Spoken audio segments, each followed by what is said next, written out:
The Eagles lose a joint practice, and the Phillies continue to win against the teams they're supposed to beat. All this and more coming to you live right here on DSM Media and Trending the AM.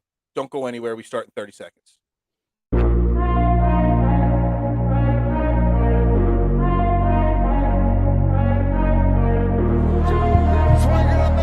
Holding gets around in front.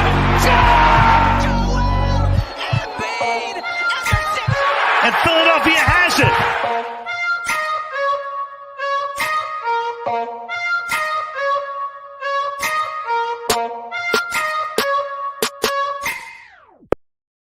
What is up, everybody? Welcome to Trending in the AM right here on DSM Media Live, Facebook, Twitter, Twitch, YouTube. You know the drill. Like, share, retweet, follow. Do all that great stuff. And if you're watching on YouTube, make sure you hit that like button, that subscribe button. Drop comments in the comments section. Help us build our name on that algorithm. Help us keep getting bumped up the charts there on YouTube. We would greatly appreciate that. We got lots to talk about today on Trending in the AM. We got Phillies winning again, and we've got Eagles joint practice against the Dolphins to talk about. And in Howie we trust. Howie Roseman pulls off a trade, and I want to make a comparison to how great Howie Roseman is in that trade, Dylan. Good morning. How you doing today, my friend? I'm good, Phil. I didn't yawn for the intro today, so I guess it's a step up. I appreciate you caring enough to not yawn in the intro of the show. There you go. But matching blue shirts today, I don't know. There's something going there. Did we plan this? Corona logo going there? Yeah, sure. I don't know. Is that a Corona logo on your shirt? Oh, it is. Yeah, see, I could just see the top of the crown. I know what a Corona logo looks like. You just give me a little tiny glimpse, and I know. Well, I don't know if that's a good thing or a bad thing, Phil. Well, it is 8:30 in the morning, and now I think about Corona, and I don't know if that is a good thing or not.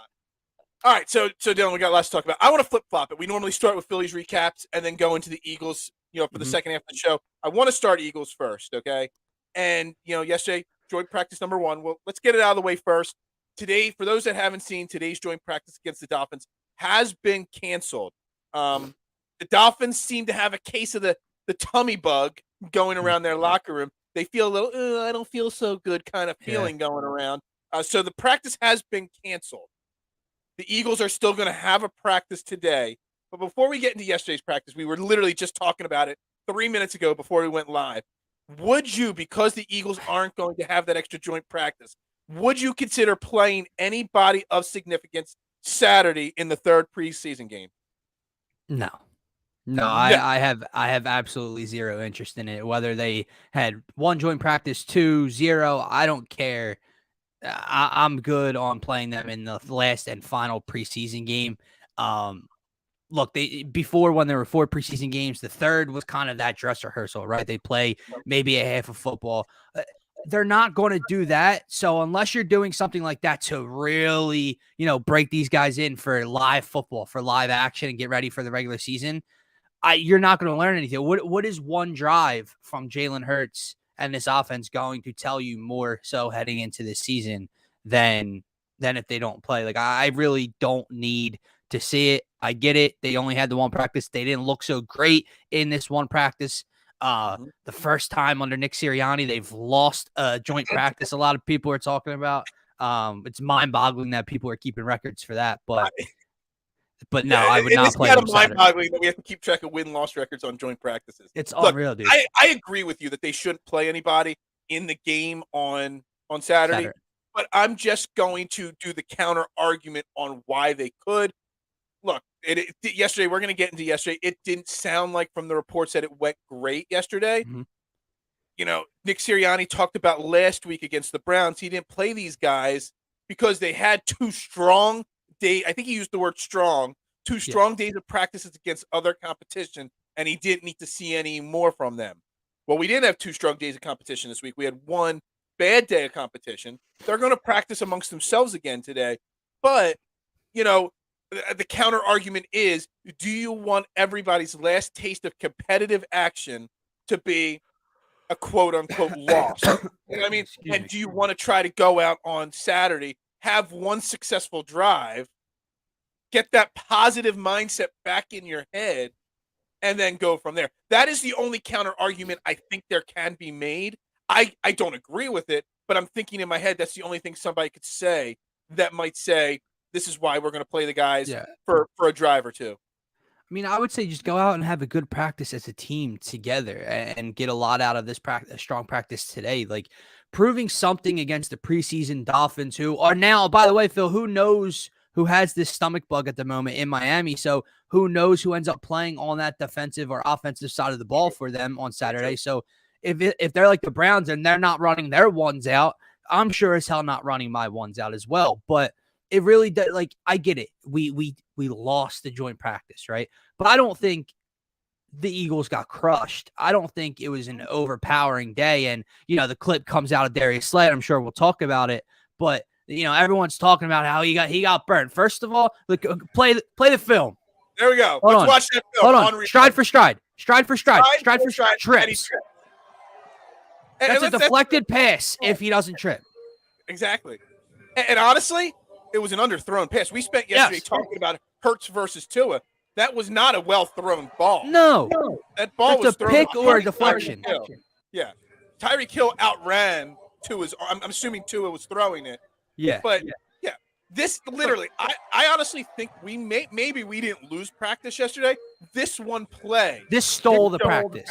This is why we lost the practice, because this is all everybody's talking about. Exactly. They're battling on social media. The players are talking about it on social media, et cetera, et cetera. But let's be honest. If he doesn't trip right here. Right there. Yep. Yeah. And look, Tyreek Hill has to stop and come back for this deep ball. Exactly. There's and you know what? We could stop playing that on repeat there. Yeah. The thing is, in a one-on-one, that's the in point. A practice, he's on an island. Yeah, he's on an island. Darius Slay's not running one-on-one against Tyreek Hill on a deep out like that.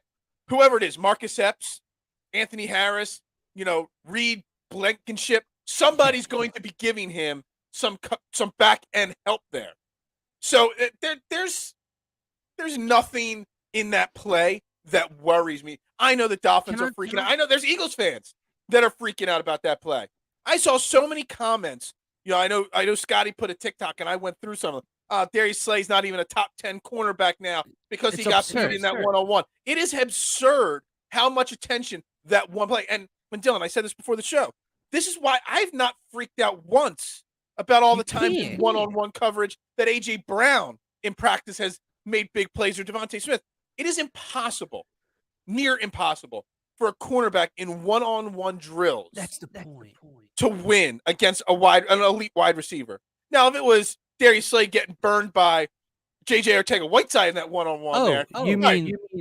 You mean like Trevon Diggs got toasted against the practice squad wide receiver in the beginning of camp? Like that. Now, that's a question. But when you've got one of the top 5-10 wide receivers in a one-on-one drill, probably the fastest dude in the NFL. Not Quez Watkins, Tyreek Hill. It mind boggles me that people are overreacting. It's not Monday, guys. There's no reason to overreact to this whatsoever. Right, 100%. Like, spoiler alert, everybody. Tyreek Hill's supposed to win that matchup in this practice. He's supposed to win that matchup. And I'll say it again. It's okay that Slay didn't win it. But guess what? If Slay doesn't trip, like I said, he's interfering with that play. It's either a pick or it's a deflected pass, and everybody is acting like he got toasted. And then I brought this up. You said he if he didn't get tripped. Look, he tripped. That's on the player. Right, it's part of football, right? 100%. If he trips in a regular season game, right, he gives up a big touchdown. Right. That's part my of point was that's part of focus. There's a lot in there, so he can't trip like that in a regular season game. Right. So my point was, I don't want people making excuses that he tripped. But even if he did trip, he would have had to worry about. He wouldn't have had to worry. He would have had some form of help on that play. No, my point of the trip is the fact that he was stride for stride to the goal line before that. And if you look at comments, he was burnt off the line of scrimmage. That's my point of the trip. Like, he stayed stride for stride with the fastest dude in the NFL probably, and one of the best wide receivers in the NFL until that trip occurs. Not excusing it. But then, like, it's just funny, man. I brought this up on Turf Talk. Me and Scotty recorded it last night. And this is just a joke. No one cares. But you disgusting cockroach of a fan base. They have the audacity to come out on social media. Now, they've been quiet for a while now, Phil, after their boy, their top 5 corner, right, who gives up the most yards allowed by a corner in the NFL, gets toasted by a practice squad player, then face guards Keenan Allen with his hands by his ass and doesn't defend the ball for a touchdown against the Chargers in joint practice. They're quiet. Now Darius Slay loses a one-on-one to Tyreek Hill. And here comes that cockroach of a fan base. Crawl back into your holes, please. I can't stand them, dude. Hey, dude, you've only been dealing with them for 20 years. I've been dealing with them for 40 years. Okay, so did you speaking of those cowgirls over there? Did you see our guy Tyrone Smith out for a long I feel bad. Time? Yeah, not sprained his hamstring or strained it, tore his hamstring. Yeah, out for months. He might not come back this year. No, that's a how huge old is he? By the way, dude, he might be like done. I mean, Tyrone Smith's up there. I thought so. Maybe I'm wrong. I feel like he's been in the league for a really long time, but I also feel like he might not be that old. Yeah, but that's a big loss for them, but a huge positive for the rest of the NFC. He's only 31. Yeah, that's what I was thinking. I feel like he's been around 20 years. I was going to guess 32, 33. So, yeah. Right. But that's a big blow to a team that it's got a lot of question marks on the running game, their pass protection, everything like that. That's a huge loss right there. Now Hassan Reddick. And they've already lost pieces on that line. Yeah, dude. The teams like the Eagles and the Washington Commanders, I had to think for a second what their name was for a second. I wasn't quite sure there. I had to think about that. But teams like that with great pass rushes, now they're just licking their chops. They're like, let's get to Dallas right away to take an early lead over them. George, is a step in the right direction, my man. It is. Dude, I did not see this prediction. Yeah, it was on Turf Talk. Not as far-fetched as it sounds on. Like, when you first see it, you're like, no. Yeah. But then you're like, I still think no. Like, I think the Giants, I just think Danny Dimes and the Giants. I know Dable changes some stuff, but I think they're like that bad. I think they win like 5 games. But see, I think the difference is I mean, my final predictions don't. The week before I'll start. Start giving realistic predictions. But it is not out of the realm of possibility for me that the Eagles win about 11, 12 games. That's where I'm at. Washington, depending on how Carson plays, they're in that 9. I got them in about 9 wins. But I got the Giants and Cowboys right around 8 wins. So there's one of those Giants scenarios. Really? Yeah, I think the Giants are going to win 7, 8 games probably this year. I'm putting a lot of stock in the Brian Dabble, coaching and making that team better. I don't know. Maybe I'm a little off. I think Saquon Barkley has a little bit of a comeback and resurgence this year. So they've made smart decisions and they're building something down there in New York, down there, up near wherever. But that's beside the point. Back to practice. So we're in agreement that, I mean, everybody's freaking out about that Tyreek Hill play, but didn't A.J. Brown burn their cornerbacks multiple times? Didn't Devontae Smith have great plays yesterday? Where's the video footage of all that? Where's everybody freaking out about that? I brought this up to Scotty last night, right? Obviously, we like joint practices more than we like preseason games. Why? Because you get more out of them, more one-on-ones. It's the first team versus the first team, mano-a-mano. We get all that. It's a lot stronger of a practice than it would be a drive or two of a preseason game. However, the one downside to them is that you only get this much footage, a couple tweets, reports, etc. Whereas one's on television for you to observe every play. So something like that, especially when like NFL accounts, not like Miami beat reporters, NFL accounts and major media outlets are tweeting the video out like Tyreek, fire emoji. Oh my God, the cheetah. Mm-hmm. It takes over. So it took away from the entire day, which is why I said in the beginning, sure, the Eagles could have lost that open practice yesterday, but that one play took everyone's mind away from whatever probably else happened throughout. And there was a lot of other good things that came out of practice. I mean, I read it and I know I pump it up and promote him. My man, Chris Franklin, he does great work recapping all of training camp practices, whether they're just team or joint practices. And there are so many good things. I mean, he put a piece in his article yesterday that our late draft pick, Calcaterra, had a couple more catches. There's a good chance that rookie. How often does a rookie, like 6th or 7th round tight end, Can I ask you a question? Well, yeah, George can get into this as well. You brought up a tight end room, and now I was going through the depth chart yesterday, and that's where I saw like an interesting part. How many tight ends do you think they keep? Because right now there's 4, because you have Goddard and you have the kid you just mentioned, the rookie. You have Jack Stoll, who plays a decent amount already. And yeah, but dude, I know he's hurt, but they're huge on Tyree Jackson. Yeah, but he's on the PUP list right now, so you can get away with keeping him on that for the next 5, 6, 7 weeks. But what happens when and then he comes after back? that, then you see. That's true. Yeah. You know what I mean? You don't worry. You deal with that 6 weeks into the season. Right. You don't worry about that right now. Calcaterra makes it. Jack Stoll makes it. And what's the other guy's name? The starter. Got it. What's his name? Dallas Goedert. Oh, sorry. Yeah, he's right there. Sorry. Yeah. But you don't know anything. Everybody's so focused on one bad play, and Casey's saying, "Who cares that we lost practice?" I said it already, Casey. I don't think we lost the practice yesterday. Yeah. And I could give less of it. I laugh at the people. Play. Yeah, that's my whole thing. I laugh at the people that there's actual beat reporters keeping track of the practice, and exactly. There was plenty of absurd to me that came out of that practice. Plenty of good things we've seen. There were reports that Hassan Reddick, Derek Barnett, Pascal making plays. Pascal's making. I was talking about. There's multiple guys getting pressure and quote unquote sacks on Tua throughout. Nakobe Dean got first team reps. Absolutely. Jordan Davis was wrecking havoc.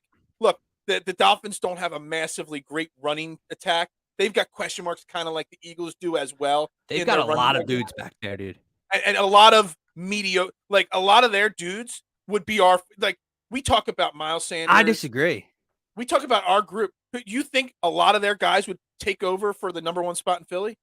I think Raheem Mostert, if healthy, would take over the number 1 spot. I think Mostert hasn't been healthy in 5 years. Yeah, if healthy. So then Chase Edmonds would be the second guy. He's the third down back in my opinion.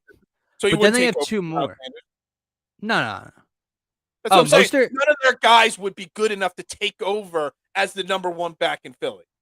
Sure, but then if Miles Sanders isn't healthy, I'm taking them over Gainwell or the Giant Killer. If they're healthy, and that's the problem. We complain about all the problems we have in our running back room, but yet I know. they have the exact same problems. I know.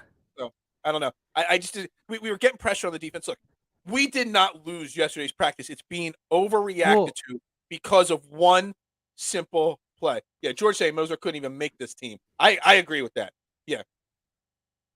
Okay. Was he on the Eagles? That was a long time ago, and then he was very successful in San Fran. What's the name? Who was the running back here when Mostert was on the team?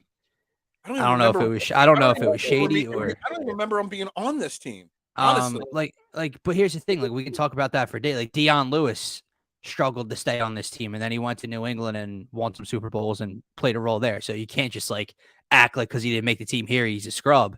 My point about winning or losing the open practice, dude. You can only judge the open practice if you're talking team on team in the 11-on-11s. And from my understanding, Bradbury didn't participate in the 11-on-11s, and Slay was in and out of them because he got nicked up early in the practice. So who gives a damn if Tua's torching Zach McPherson with an E in his name?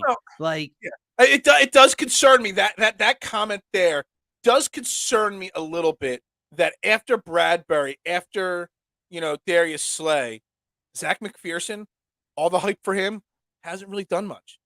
Allen, I've heard rumors that Allen might not even make this team. Me too. That the lack of depth behind our starters in the cornerback room is starting to slightly concern me a little bit. And I don't know if anybody else is. I don't even know how you fix that. We talked about yesterday the developing or not developing of the secondary, the lack of development on those cornerbacks right now, the backups, nobody you would expect after a lot of these guys got picked up yet last year. So they had the end of last year, all off season and into camp now. You would have thought 1 or 2 of these guys would have started to separate themselves, from the rest. And nobody has. And that concerns me a little bit. Right. Also, that's my question. What is Bradbury's status at the moment? I know he came back to practice yesterday. I know he participated in some one-on-ones and stuff like that, but he didn't participate in team drills. So I know we're still a while away, but I'm not as concerned about Bradbury. I think Bradbury is Yeah, George, I think it was the DeMarco yeah, Murray, Ryan yeah, Matthews year when yeah, we I had think 3 starting running backs in our backfield. um I think if the season started today, Bradbury would be out there. Although Okay. the other side of the equation of the fear on the injury is if it started today, Miles Sanders would not be out there, I don't think. Right. Right. So I'm more concerned on the offense with Miles Sanders missing as much as he has than Bradbury, because from what I'm reading of the beat reporters, it's just mostly precautionary with Bradbury. But the longer this goes on, it's concerning because, again, we do not have anybody to step in. What are you going to do? You're going to move Avonte Maddox out of his comfort zone of the slot and put him Right. outside? We already That's know not how that smart. plays out. That does not play well. We've got all these safeties, which we're going to talk about the safeties again in a second here, that are position flexible. They could play in the slot. They could play safety, whatever. But all these safeties that have flexibility, next to their name, it's safety/slot. It's not outside guys. So it is a concern right now that if Bradbury or Slay miss time, what do we do? You better damn well hope that Hassan Reddick and that front seven get a hell of a lot of pressure on the quarterbacks, because that's the only way to mask bad cornerback play is get a lot of pressure. Yeah, I agree, man. I'm with you. Like I love the cornerback duo. I love the trio if you want to include Maddox in the slot behind those guys. And it is slightly a worry to think about. We got to get through 17 games and then hopefully a postseason with those two fully healthy. Yeah, I just said you got to get pressure. Absolutely have to get pressure. And that's why we spend so much money and so much investment on that front seven, is to get the pressure on the quarterback. Mm-hmm. And look, Jordan Davis, I'm working on my top 10 Eagles list of important players this season. Okay. And let me just tell you, people are probably going to freak out about how high I probably have Jordan Davis. But Jordan Davis is going to be a force in the middle of that lineup, in that middle of that line. And he's going to attract so many double and triple teams in the middle of that line that guys like Reddick, guys like Brandon Graham, Josh Sweat, who is quietly having a very good camp supposedly, those guys are going to feast in one-on-one, pressure situations there, and they are going to be able to get. You look at the early part of the schedule. I mean, is Jared Goff going to be able to evade a great pass rush in Week 1, Detroit? I mean, come on now. If we don't sack Jared Goff couldn't avoid last year's pass rush. Exactly. I think me and you could get pressure on Jared Goff possibly. Like, I don't like bashing Jared Goff. I think he gets a bad rap, man. I don't think yeah, me too, but still, but he should never have been drafted number 1 overall. Again, that goes back to that other old-time story that I always talk about, is when guys get drafted out of position, they get all the blame, not the GM that put them in a situation that they could not handle. And I think that's kind of the problem. Yeah, no, I'm with you. He's not as bad as people make him out to be, but trench warfare. George, I use that term trench warfare a lot, man. I get excited when I hear trench warfare, man. You know that. I love that right there. No, but man, I do agree with you in terms of Jordan Davis. It's not going to be his production. It's going to be what he creates for others and how dominant he is in the middle of that defensive line, because you already mentioned it. And we could talk about the edge rushers for days, but also, dude, we've been talking, and I know he's another year older and he doesn't have that second gear anymore to be a game changer like he used to be in Fletcher Cox. But him and Hargrave, how long have we been talking about, having a dominant guy next to Fletch to kind of eat up those double teams? I mean, Hargrave takes away from it a little bit, but you would see Fletch still getting double teamed so often last year. What are you going to do? Like, teams are already double and triple teaming Jordan Davis now. I mean, we've talked about how they might do some 3-4, and different kinds of line configuration. Is there a scenario, and I don't know the details of an X's and O's as well as other people. Is there a scenario where you put Fletcher Cox, Javon Hargrave, and Jordan Davis on the field at the same time? Maybe you do a 5-2. You put the 3 of them with, say, Josh Sweat and Hassan Reddick on the edge. You only play 1 or 2 linebackers, and you've got a bunch of safeties and cornerbacks out there. Is there a scenario where you could put all 3 of them on the field at one time? Could you imagine a front 5 trying to block 5 guys with those 3 guys in the middle, and then Reddick and, say, Sweat or Brandon Graham on the outside, that would be an insane front five right there. Yeah, it's hard for me to imagine.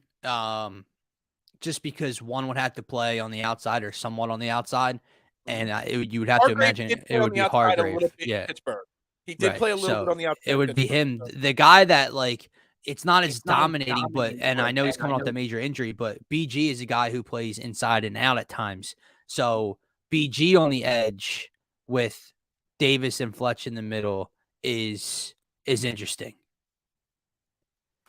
It's just it's something that just kind of popped up there. But I'm starting to gain some confidence in the linebackers. Nakobe Dean. I have confidence in linebackers. I know that might be absurd of me, but I already have it. Yeah. I have it without seeing it. It doesn't matter that we lost the practice. We won the war. They quit today. Yes. That's exactly accurate. I love that sentiment. I love it. And yeah, this is what I'm talking about, the 5-2 right there. All right. I want to talk about in Howie we trust. Okay. Howie made another trade yesterday. He stayed on the team just a little bit longer than Frank Gore, Ugo Amadi, or whatever his name was. The safety we traded for J.J. Arcega-Whiteside with Seattle, traded him to Tennessee. Basically, the trade was we traded him and a 7th-round pick in 2024 for a 6th-round pick in 2024. So let me put this in a perspective for you there. Howie was able to trade J.J. Arcega-Whiteside and a 7th-round pick for a 6th-round pick. Amari Cooper got traded from Dallas to Cleveland for a 6th-round pick. All right, George, I'll say it again when feeling. In Howie, we trust. But you're not going to like my follow-up, George, to all that, okay? You're going to hate my follow-up. Trust me. First off, before I get to my follow-up, George, Dylan, how amazing is it to think of it in that perspective? So what we got for JJ compared to what Dallas got for Amari Cooper. So when you put it that way, it sounds incredible. It sounds J-Jaw and a 7th for a 6th. And that's what Amari Cooper, who was wide receiver 1 in Dallas, had over 1,000 receiving yards last year, went for. But can I be honest with you? Yeah. I don't care. like I really, George is going to hate that. Maybe this 6th pick in 2020, 6th-round pick comes in handy. I don't value 6th and 7th. I don't really value 6th and 7th-round draft picks. So Watkins was a 6th-round pick. Jason Kelsey was a 6th-round pick. Right. I never said it can't happen. Jordan Mailata, 7th-round pick. I'm just saying.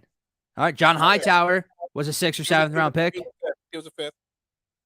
Okay. Donnell Pumphrey was a 4th. J-Jaw was a 2nd. Jalen Reagor was a 1st. So, like, if you want to, we can talk about the positives in the later rounds. I'll talk about the negatives in the early rounds. Like, all right. I don't, maybe it'll turn into something. I don't really care about the 6th-round pick. I just don't. Look, it's just the fact that he was able to squeak almost equal value out of a team for J.J. Whiteside. And that part's incredible. And this is the part I want to get to. And I know George is not going to be as thrilled because we talked about saving picks, the Jesse Bates thing. I'm over the Jesse Bates thing because he signed his extension. But the whole argument that we didn't want to waste a 2nd-round pick in the future now to improve this team because you might need that. We have to have faith in Howie. And I know 2 years ago I had zero faith in him. But over the last 2 years, my faith has gone through the roof on him. It has done a complete 180, maybe a 360 on him.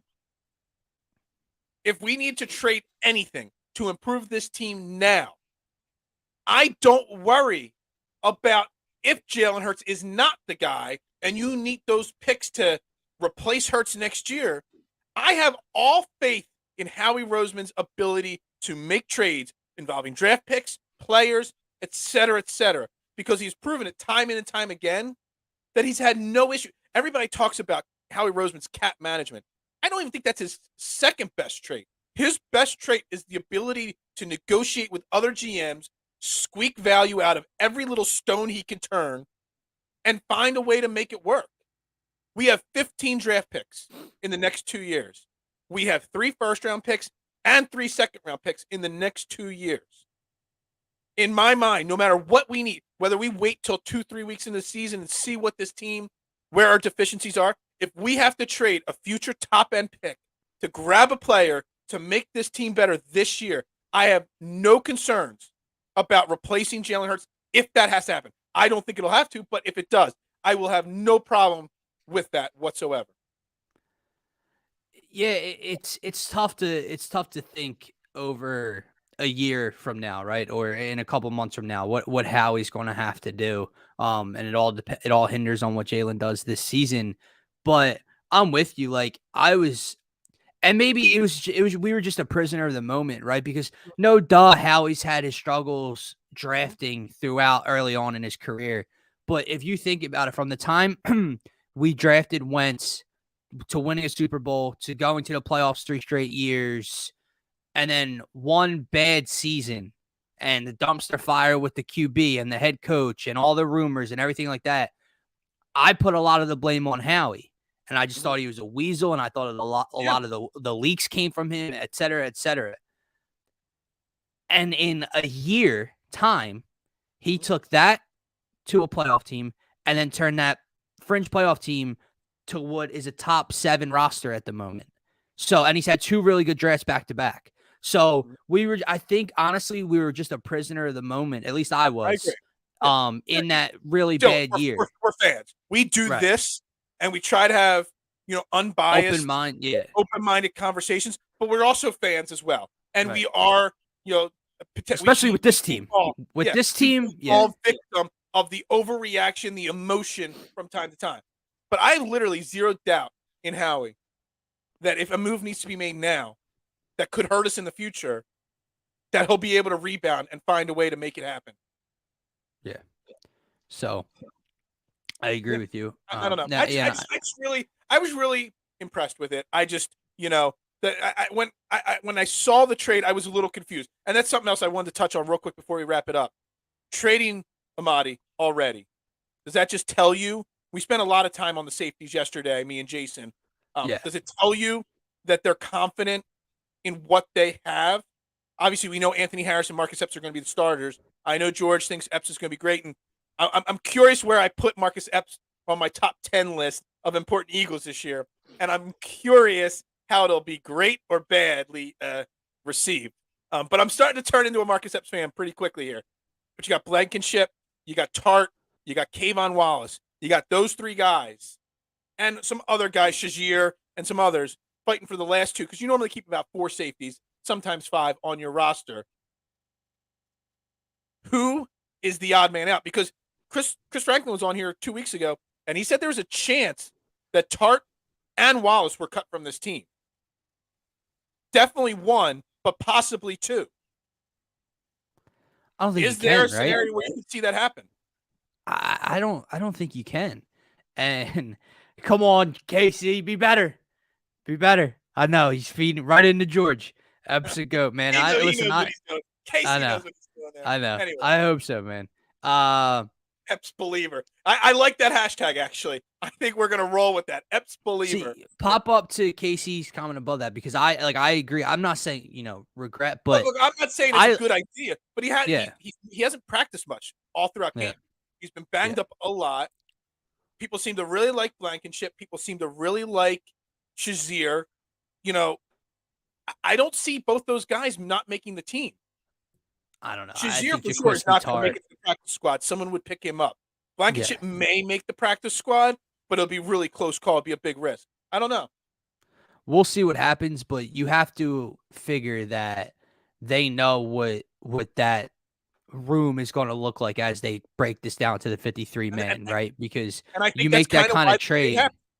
Yeah, you make that kind of move, especially with a guy who could have played 2 different positions for you. Maybe not at a high level, but he still had flexibility in the secondary. Then they have to know what the game plan is for this 53 man already. Yep, absolutely. And with that, I think we'll wrap up the Eagles talk. Yeah, we'll see what happens today. We'll see. We'll keep the no Eagles more joint practices to win or lose. I don't know what I'm going to talk about tomorrow. I got to talk about them practicing amongst themselves. Aren't you just ready, dude? Aren't you just ready as like a fan? But like even just doing this, like you specifically, you come on here 5 days a week and talking practice and hypotheticals and etc. Dude, just get me to week.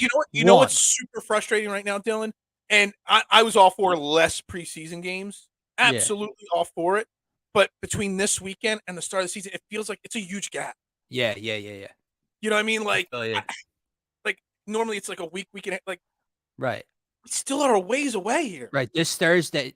What's today? Wednesday? No, today's Thursday. Yeah, Oh, wow. 2 weeks from today is the first game. It's 2 weeks till so until it's 20 the first or 18 days. I can't do my math. Friday, Saturday, Sunday, so 3. So there's 17 days still to go. And I feel like we've been talking practice for 17 years now. George saying you're stealing his takes. I am. George, I love George, man. George, I steal his takes all the time. I get a little tongue-tied. I flip-flop. I change. I evolve. Like Dylan, I evolve my thoughts and opinions. You're a flip-flopper? I'm a flip-flopper. Quite a few people have called me that. George hasn't, but, quite a few other networks will say, call me flip-floppers. And other people that do what we do call me a flip-flopper, but, that's more of a dig towards them than, anything else. Anyway, let's go. Let's go Phillies here. All right? Let's talk Phillies here. It's 35-minute mark. Write it down so you know when you cut things up. 35-minute mark Phillies. 36. Okay? 36-minute mark because I'm sitting here just talking and talking. All right, Phillies win again last night. Win another game, supposed to win. It feels like a decade ago that Mets series happened. It feels long gone. The Phillies have now come out 3 straight games, won the game. Yeah, peace out, George. I know. I started with the Eagles so you could just leave. You didn't have to stick around until we started talking Eagles. They won, did what they were supposed to do. I don't think it was as pretty as it could have been, especially all 3 games combined so far. But they have done what they have to do and have won 3 straight games. Are you like me and you've put the Mets in the rearview mirror so far that you're just focused on now and not what was only 3 days ago? You have to be. And the Phillies have to be. And I think you've kind of seen that, especially over the last 2 nights. Now, game 1, they won a little bit with ease. They got a little bit of a lead, and they took care of business on Monday night.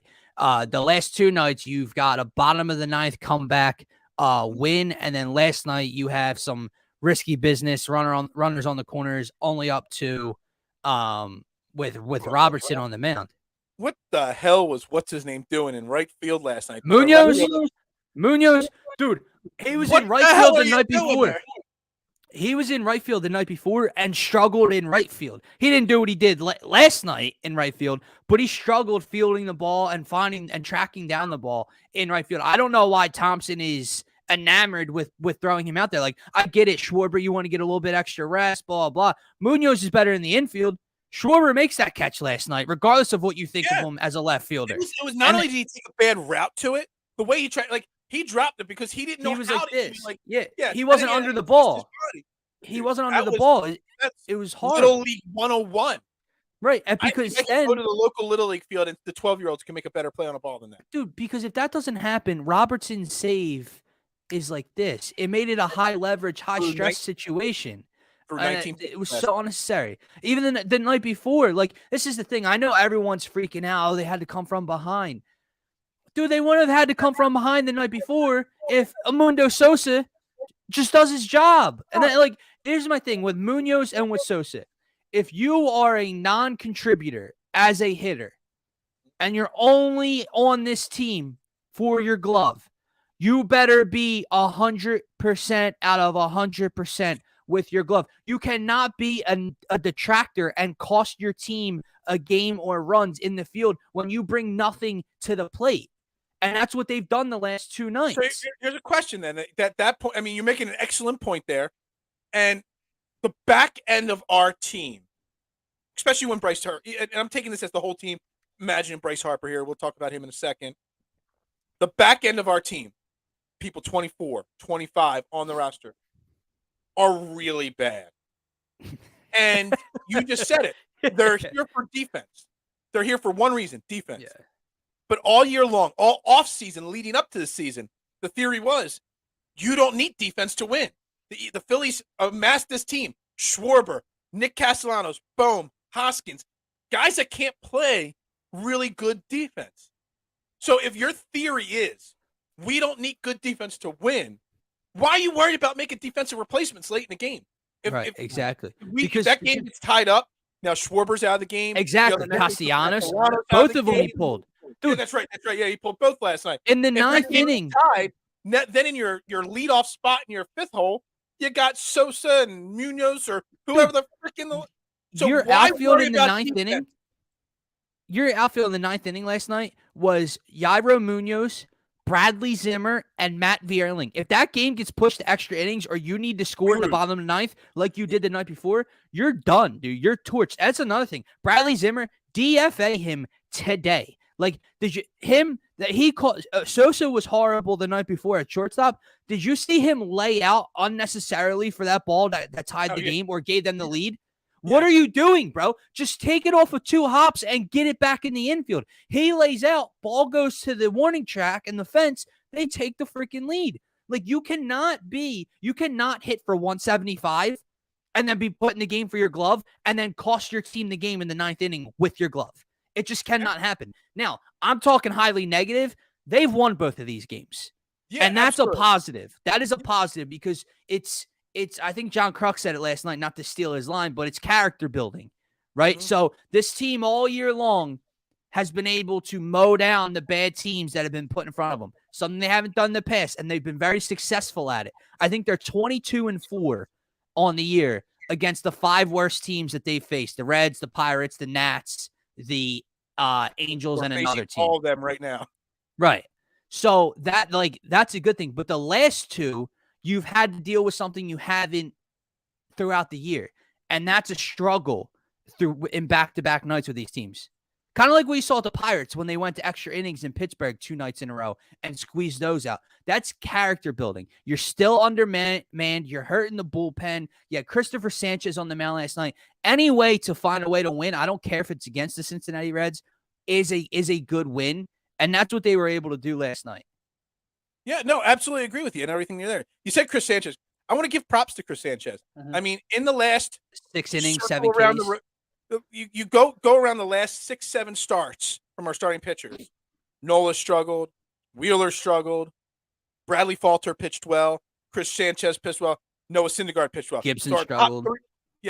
Ranger Suarez struggled. So our top 3 struggled, and our bottom 5, 6, 7 pitched well. Yeah. That's actually something that's not get talked about enough, how these extra guys are picking up the slack, which is something you need on a good team. You hope come playoff time, Nola and Wheeler are ready to roll and are back in peak form because those other guys aren't going to see the field. But right now, every pitcher's going to have, every stud pitcher is going to have a bad, stretch in a season. You need the other guys to pick up during those moments.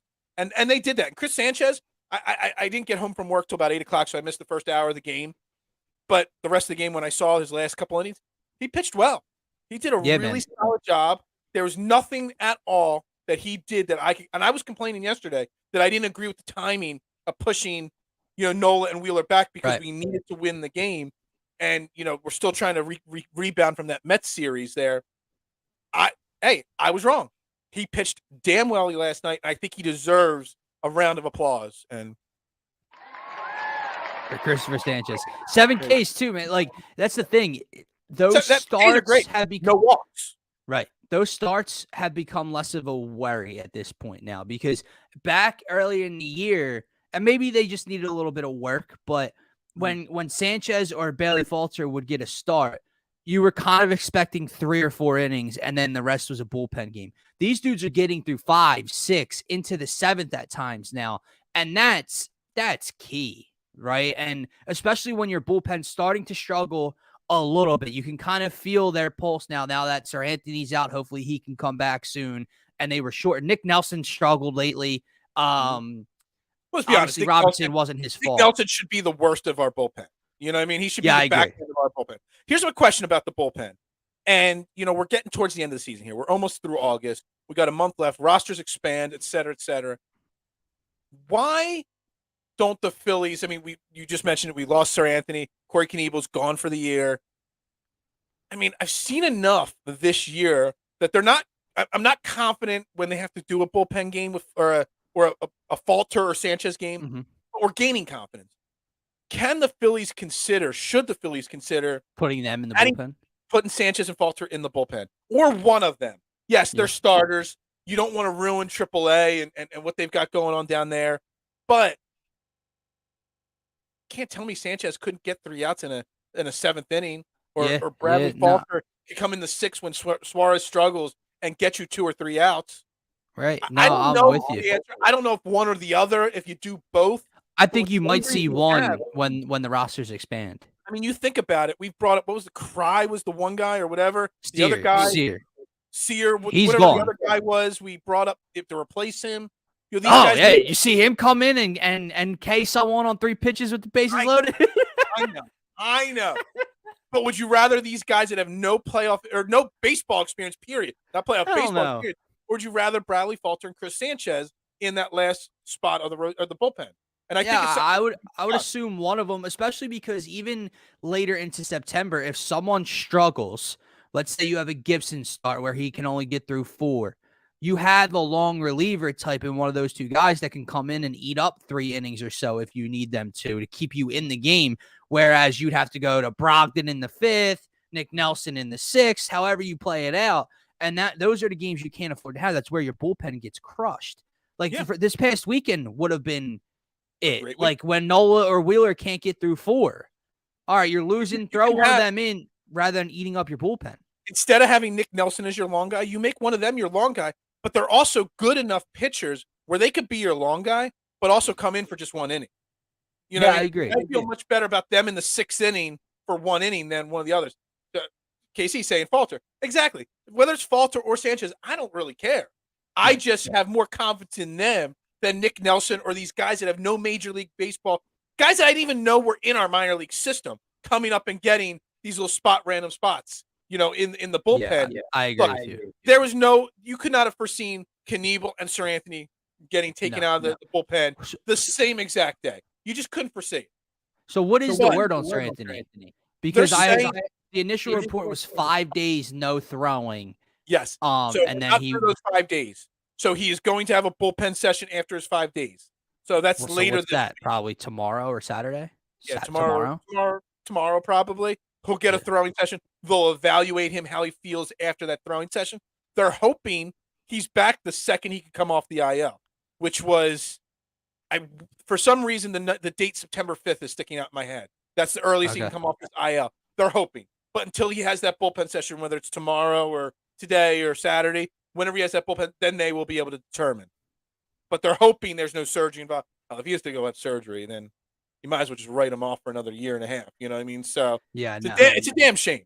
And they've babied him so much this year to kind of protect him, not using him on back-to-back days, et cetera, and he's still just, you know, it's a damn. I'm pretty sure that's the thing why I have cause for positivity, not concern here, because the report was a positive after they ran their test or whatever, that it's just apparently soreness. It's not anything's messed up. He was just sore. So rest him a bit, get him ready for that run in September, hopefully, is the game plan, because they need him back, dude. Like the Robertson move looks even more like bigger now at the deadline, but it's a lot prettier when it's Robertson, Sir Anthony. And then you have Hand and Alvarado for the 7th, and you can do a lot of different things there. Sir Anthony drops out of the race. Now everyone gets bumped up. Robertson has to close. You know, things get a little more risky. I love watching Alvarado pitch. It's exciting, but it is stressful as all hell, because you don't know what Alvarado could come out there, and he was really good up until his last, but then he got out of it, and he was fired up when he got out of it, man. They didn't have anybody to warm up to put in his place. Yeah. You know, like Rob Thompson had no choice but to let him try to get out of that situation there. Yeah. But it's like watching, I mean, you don't remember Mitch Williams, but it's like watching Mitch Williams out there all over again. Guy that throws a fire fastball and a killer dive in on a right-hander slider. You just don't know what you're going to get out of him. He's going to throw 30 pitches and load the bases some nights, and he's going to go 1, 2, 3, bing, bang, boom, you're done other nights. I don't know who needs to get in his ear in the offseason, but I actually think Alvarado could be a huge bullpen piece in the future if someone just teaches him how to. That's all about control. It's all about control. Just figure out a little bit more control. I don't know, dude. But he's got the mentality of a reliever too. You know, the fiery attitude. Yeah. He's got actually the personality of a closer, honestly. Yeah. But, you know, that's it. I don't know if I can handle him closing games. No. Oh, my God. Not a chance. I'd have a heart attack.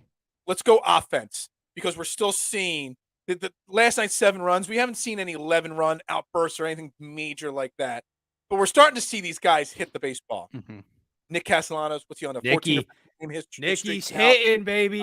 JT Realmuto. Do you realize that JT Realmuto is back up to over 800 OPS now? Oh my! Did you see realize what he's done in the last? I forget what the stat is, and now last night he added another homer and single and double to his 14 and 60. He's got his average almost to 275, and if my math is right, he's at an 803 OPS. Dude, it wasn't long ago he was at a 600 OPS. Yeah, no, like he might be the hottest hitter on this team and possibly like in the NL for so the last look couple at of it. weeks. Alec Boehm still hitting really well. Castellanos, JT back and hitting really well. Segura had 3 hits. I talked about it yesterday on the show with Jason that I don't care. Guys need days off. Bryce Stott should be in the lineup every single day for the rest of the season. No days off. No. I don't care. You don't need days off when you're 22, 23 years old. The guy's hot, and he hits against lefties. He hits against righties. Gene Segura hitting again. What are you going to do? Because you saw it. I saw it 2 nights ago. Multiple home runs. Last night, multiple doubles, walk-off double. Bryce Harper looks like he hasn't missed a beat. I wish I could call him up today. He's ready to go right now, obviously. What do you do with this lineup? Because everybody is starting to hit at the same time. Bryce Harper, you got to think you got to plug him into that 3-hole. That's where he belongs. What do you do with this lineup when Bryce Harper comes back? All right. So, I've changed a little bit.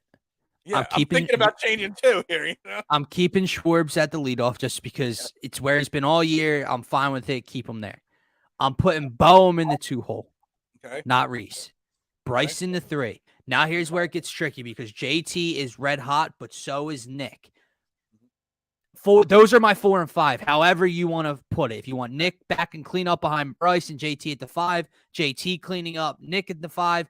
Those are my 4 and 5. Reese is my 6. Gene's my 7. Stott's my 8. And whoever center for Vierling, or hopefully if Marsh gets back at some point this season, they're my 9.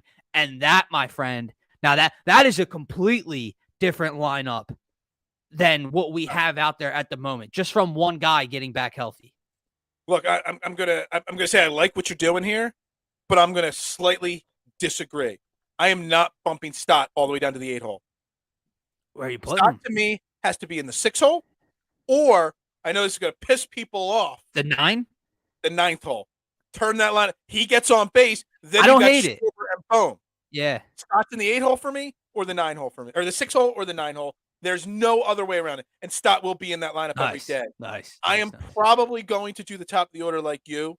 I'm probably going to do, Kyle Schwarber in the 1-hole. I'm thinking off the top of my head, maybe you put JT the way he's hitting in the 2-hole. He has hit in the 2-hole before. So maybe you go Schwarber, JT, Bryce, and then you put Castellanos in the 4-hole, Boehm in the 5-hole, Stott in the 6-hole. Maybe. I don't know. If you want to put Boehm in the 2-hole, JT in the 5, whatever. I don't care. But Reese will be dropping down to the 7-hole in my batting order with Vierling in the 8-hole if he has to be. It's fine with me, and knock on wood, it better be fine with Reese. Like, you got to know, as a team player, as a leader in this clubhouse, that this is your job now. This is where we need you to be. It's not a demotion. It's just where we need you to be. And guys are hitting better than you. I mean, Reese is still a very important part to this team. He's still having a great season. I mean, well, not a great season. He's having on par with what he normally does, an 800 OPS, 25-30 home runs, 75-80 RBIs. He's on pace for an average season for him, but he's too streaky to leave in that 2-hole.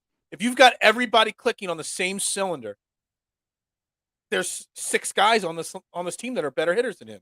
Yeah. So you got to bump them down. It's just the unfortunate thing. If everybody's hitting now, next week when Bryce comes back, who knows what's going to be happening? Maybe someone goes ice cold and we change our opinion. Right. But Stott cannot get bumped down to 7 or 8. He's earned that right to be in that 6-hole, if not the 9-hole.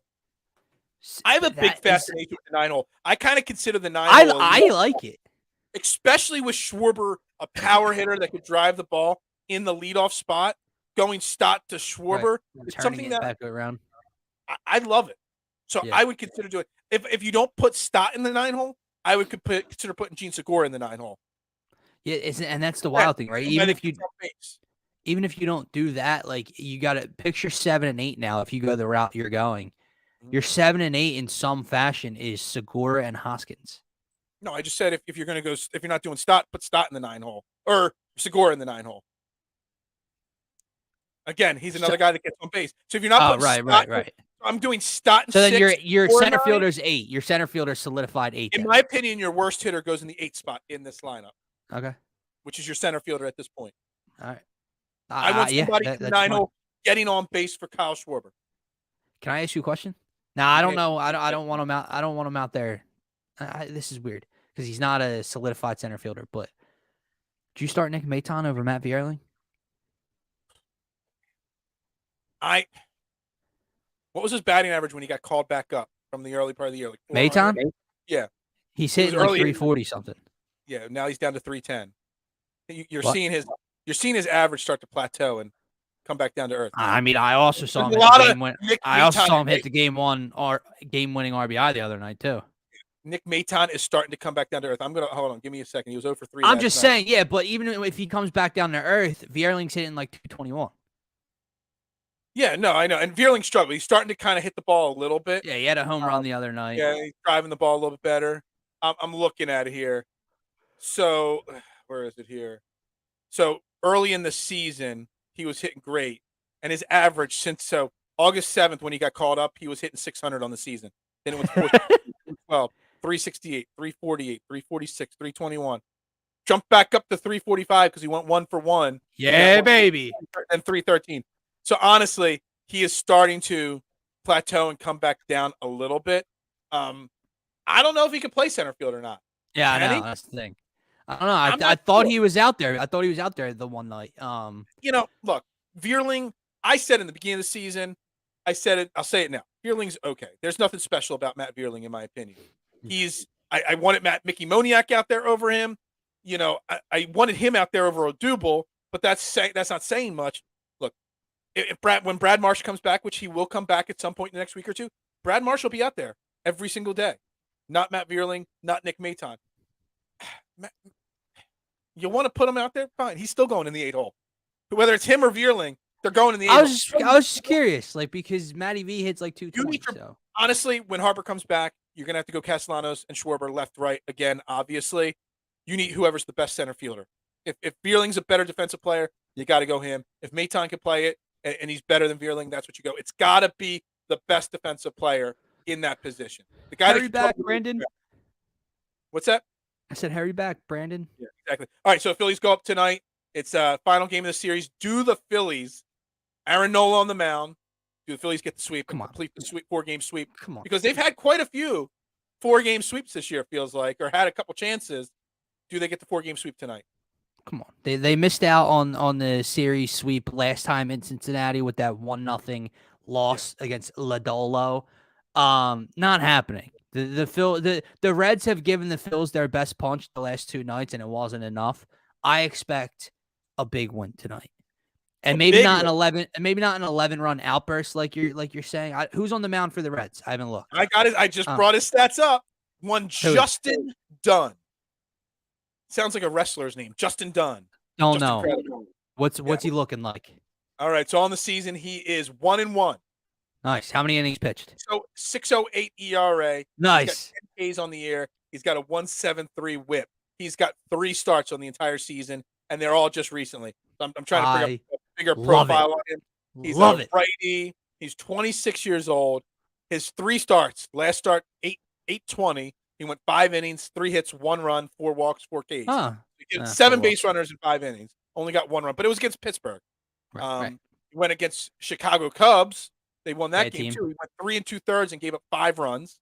And then his other game this year was a loss to the Mets where he went 4 2/3 and gave up 3 runs. Walks multiple batters every outing, gives up lots of hits. So it sounds like a bullpen kind of game. He's not going to go past 4 or 5. Bullpen kind of game. But I did look up his stuff before the show, and I wanted to pull it back up. This guy does not have a pedigree. He started in the Mariners system. I don't know how he got to Cincinnati, but in 3 years in Seattle, he had 10 and 11 starts the last 2 years. And he had last year in his 11 starts, he did have a 3.75 ERA and struck out 1 batter per inning. He's always had walk issues. In 50 innings last year, he had 29 walks. Love The it. year before, in 45 innings, he had 31 walks. Love But his 3 years in Seattle were pretty solid. So he must have been somewhat of a good prospect for Seattle at some point, and then just got to the Reds and can't find his way yet. So this is the kind of guy no one's heard of that I kind of worry that sometimes the Phillies have trouble against. Nah, not the way tonight. He ain't getting past 4 2/3 tonight.